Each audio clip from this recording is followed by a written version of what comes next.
Olá, queridos. Graça e paz da parte de Deus sobre a sua vida e sobre a sua casa. Quero convidar você a meditar comigo na Escritura. Hoje nós começamos a falar sobre as cartas pastorais, tanto a Timóteo quanto a Tito.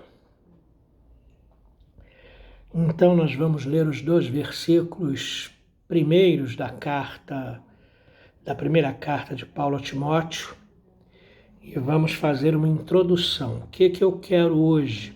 Fazer você entender o contexto em que essas cartas são escritas, por que elas são escritas, o que as motiva, ok? Timóteo, 1 de Paulo a Timóteo 1, versos 1 e 2. Paulo, apóstolo de Cristo Jesus, pelo mandato de Deus, nosso Salvador, e de Cristo Jesus, nossa esperança. A Timóteo, verdadeiro filho na fé. Graça, misericórdia e paz da parte de Deus, Pai, e de Cristo, nosso Senhor. Então, queridos, Paulo, ele escreve essas cartas pastorais depois do período dos episódios de Atos dos Apóstolos. Atos dos Apóstolos termina com o apóstolo Paulo ainda preso. E depois que passa o período coberto de Atos dos Apóstolos, Paulo é solto da sua primeira prisão, daquela prisão domiciliar. Então é aí que Paulo começa a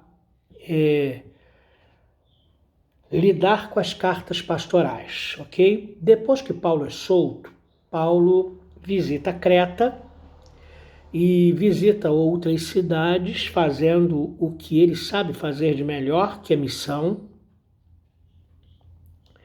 E depois ele faz o seguinte: ele deixa Timóteo em Éfeso para corrigir os problemas com falsos profetas e deixa Tito em Creta porque Paulo estava envidando esforços para estabelecer uma igreja em Creta, mas ainda não tinha conseguido, e deixa Tito lá para que Tito termine a organização da igreja, institua lideranças e assim por diante.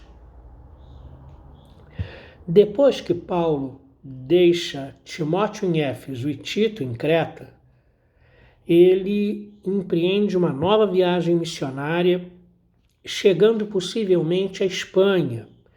Você pode ver na Epístola de Paulo aos Romanos, capítulo 15, verso 24, como era a pretensão de Paulo chegar à Espanha, e talvez ele tenha conseguido nesse período que é o período entre prisões, porque mais tarde Paulo é preso novamente e aí então ele tem sua vida ceifada, ele é executado, ele não sai mais. Da segunda prisão ele não sai mais. Dessa primeira prisão ele então é liberto, vai fazer missão, mas depois ele é executado. Então, o que acontece? Depois disso, depois que Paulo viaja, depois que ele deixa Timóteo em Éfeso, Tito em Creta, com as devidas instruções, Paulo é preso novamente. Mas antes disso, Paulo escreve a primeira carta a Timóteo e a carta a Tito. E observe bem nessa situação. A primeira carta a Timóteo e a carta a Tito são escritas com Paulo livre da prisão. A segunda carta de Paulo a Timóteo, a última carta que ele escreveu na sua vida, Paulo já está preso e prestes a ser executado por decapitação, né? Então, entenda essa cronologia. Depois disso, Paulo foi preso novamente e desta vez não sai mais da prisão escreve a segunda carta a Timóteo, e se quando você chegar a ler 2 Timóteo, compare-a com a primeira carta de Paulo a Timóteo. É totalmente diferente. Quando Paulo escreve a segunda carta, ele sabe que ele seria executado em breve. Ele já tinha essa certeza. Ele escreve a segunda carta de Paulo a Timóteo como realmente se fosse a última, e de fato era a última. A presente carta, a primeira carta de Paulo a Timóteo, ela ensina a seu filho espiritual a viver uma fé e a ensinar outras pessoas a fazerem o mesmo. Reparem, Paulo ensina Timóteo a viver a verdadeira fé, o verdadeiro evangelho. E ele também ensina, através dessa carta, instrui seu verdadeiro filho na fé, Timóteo, para que ele possa passar esse conhecimento a outros, para que ele possa ensinar a outros a viverem desta forma o verdadeiro evangelho em suas vidas. Paulo dá ênfase especial a falsas doutrinas e seus efeitos prejudiciais na igreja. Então, em toda a primeira carta de Paulo a Timóteo, você vai perceber a ênfase, a preocupação que o apóstolo tem com os falsos ensinamentos que pessoas que vinham especialmente da igreja de Jerusalém e se auto-intitulavam apóstolos, ensinavam para as igrejas. E quando Paulo deixa Timóteo em Éfeso, ele deixa Timóteo em Éfeso com essa finalidade, para que ele corrija os falsos ensinos, as genealogias sem fim, as fábulas judaicas que eram ensinadas para a igreja e que promoviam discussão insana e não promoviam o desenvolvimento da fé. Então, queridos, ao ler a primeira carta de Paulo a Timóteo, você vai ver um pai ensinando ao seu filho espiritual a viver a verdadeira fé e a ensinar a outros a viverem essa verdadeira fé, ok? Tenha isso em mente. Paulo tem em vista 3 coisas quando escreve essa primeira carta a Timóteo. Primeiro, ele deseja reafirmar Timóteo como seu representante oficial à igreja. Timóteo era novo, Paulo já era velho. E as pessoas tinham certa dificuldade de confiar nos jovens. Então, Paulo tem a finalidade de afirmar que Deus chamou Timóteo para que ele continuasse o seu ministério, porque ele já estava sendo oferecido como libação. Ele já estava pronto para ser sacrificado. Em segundo lugar, Paulo quer sustentar o padrão da verdadeira doutrina.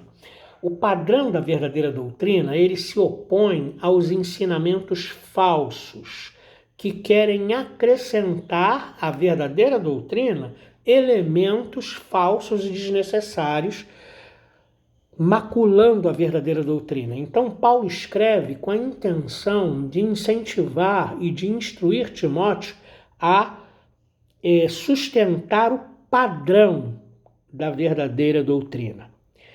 Em terceiro lugar, Paulo, ao escrever 1 Timóteo, ele quer demonstrar que a sã doutrina deve promover transformação na vida da pessoa. Quem vive a sã doutrina precisa ter uma vida transformada, edificada, uma vida digna do Evangelho de Cristo. Então não adianta você dizer que é crente. A sua vida tem que apresentar frutos do novo nascimento. É isso que Paulo quer dizer com este terceiro propósito que norteia a primeira carta de Paulo a Timóteo. Paulo orienta Timóteo a fazer forte oposição ao falso ensino. Uma coisa que você vai ouvir muito quando estudar 1 Timóteo é sobre falsas doutrinas, falsos mestres, falsos apóstolos, falsos profetas, porque essa é a preocupação de Paulo. Então, ele instrui Timóteo sobre qual deve ser o comportamento de um membro da igreja, para que Timóteo possa aferir os seus membros e ver quem está tendo comportamentos inadequados, ok? Paulo manifestou preocupação com a verdade do Evangelho, usando termos nas cartas pastorais que ele não usou nas cartas às igrejas. Então, para se referir ao Evangelho, ele usou termos como a fé, a verdade, a sã doutrina, a piedade, tudo isso para referir-se ao verdadeiro Evangelho. Paulo enfatizou a vida de santidade como resposta à salvação que recebemos em Cristo Jesus. Quem é salvo precisa santificar a sua vida. Quem é salvo precisa viver como salvo, separado por Deus, em comunhão com Deus, num relacionamento profundo com Deus. Então, Paulo enfatizou a santidade como resposta ao chamado à salvação. O Senhor nos salvou e perdoou os nossos pecados pelo seu sangue. Cabe a nós vivermos uma vida de santificação, uma vida na presença de Deus, diferenciada da vida desse mundo. Paulo apresentou a igreja como uma família unida, organizada para o serviço de Deus. E essa igreja precisa ministrar aos seus membros. Então a igreja é uma família unida, não divida a igreja, não provoque confusão na igreja, porque você vai ter de se acertar com Deus por conta disso. A igreja é uma família unida, é organizada para o serviço de Deus. A igreja não vive para si mesma e nem para promover ninguém. A igreja vive para Deus, para servir a Deus. E nós servimos a Deus servindo ao nosso próximo, porque Deus não precisa da gente. Então, o serviço a Deus é o serviço ao próximo. O serviço a Deus é o serviço a esta geração, anunciando a esta geração o amor de Deus, a esperança e a segurança que nós temos somente em Deus. Então a igreja precisa entender isso e precisa ministrar aos seus membros, para que eles entendam que não estão na igreja para se locupletarem, não estão na igreja para dizer que são bonzinhos e crentes. Eles estão na igreja para servir a Deus servindo ao próximo, estendendo a mão ao necessitado, consolando os que precisam de consolo, abençoando, edificando. O crente é chamado para edificar a sua família, edificar a sua casa, edificar os seus colegas de trabalho, os seus colegas de faculdade. O crente foi chamado para ser bênção. E Paulo enfatiza isso, que a igreja é uma família unida, organizada para o serviço de Deus, para ser bênção nesse mundo. Seja bênção nesse mundo. Deus nos abençoe. Amém.